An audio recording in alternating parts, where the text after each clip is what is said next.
one of God's greatest gifts to man, majestic in their beauty, prolific in their bounties. Forests, one of nature's few self-replacing resources. When you get all the gold, silver, coal, or iron out of a mine, that is the end of the mine. When the oil here is all gone, these wells will be dry, worthless. But forests, if wisely handled, will live forever and produce a perpetual supply of a necessary war material, wood, at the same time offering shelter and food for wild animals and livestock, and protection for watersheds. America owes much of its greatness to the lavish use of wood. Bands of steel on wooden ties, railroad ties by the millions.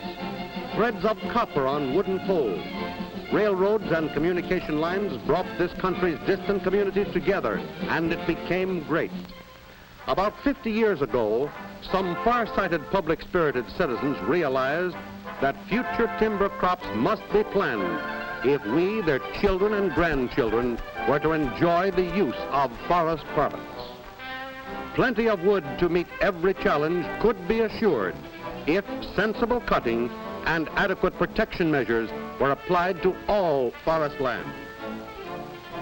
Wood for war.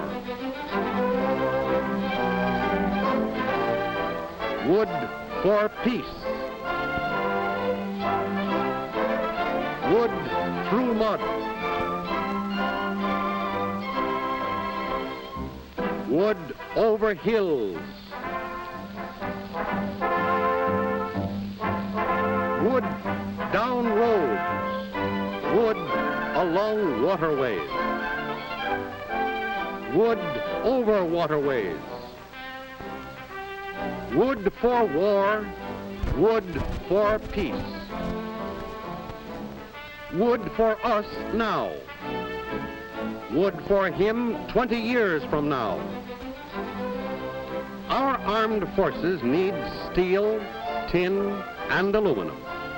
But Milady can still carry on, for forest products now supply household and toilet requirements.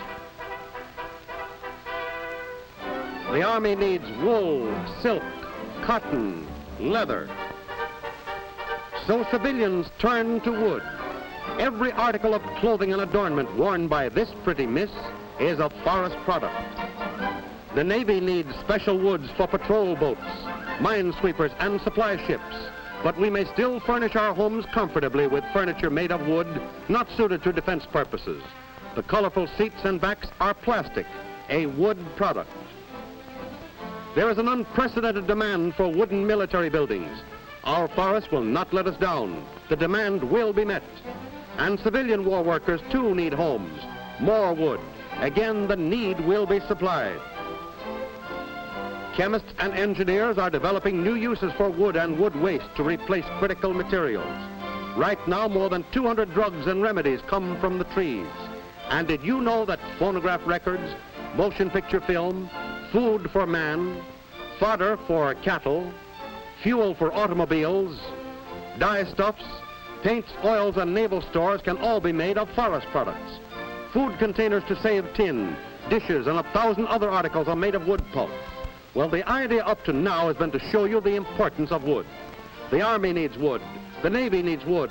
The Air Forces need wood for troop-carrying gliders. We all need our forests. But the forests have a vicious public enemy number one. Who is it? My friends, prepare for a shock. It's you. Yes, you good citizens who would never knowingly damage the forest. You who are careless with your smoking, who are in too much of a hurry to put out that last spark of your campfire.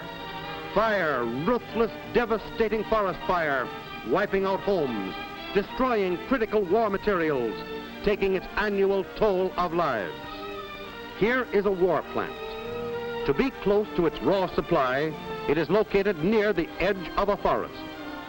A forest fire would threaten it. Yes, even a fire miles away would take war workers from their lathes, drills, and presses. Instead of making torpedoes, tanks, and trucks, these munition workers are going out to fight fire, to save their factory and machines. Instead of working on bombs, bombers, and bayonets, they are working day and night, perhaps for weeks on this so unnecessary job brought on by your carelessness.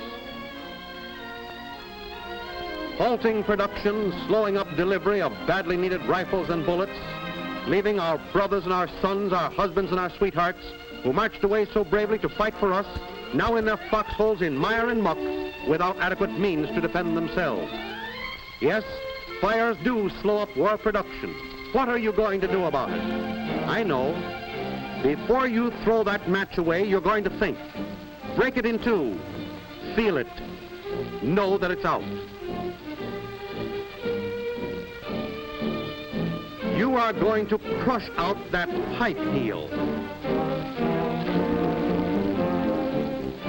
You are going to be sure that cigarette is out.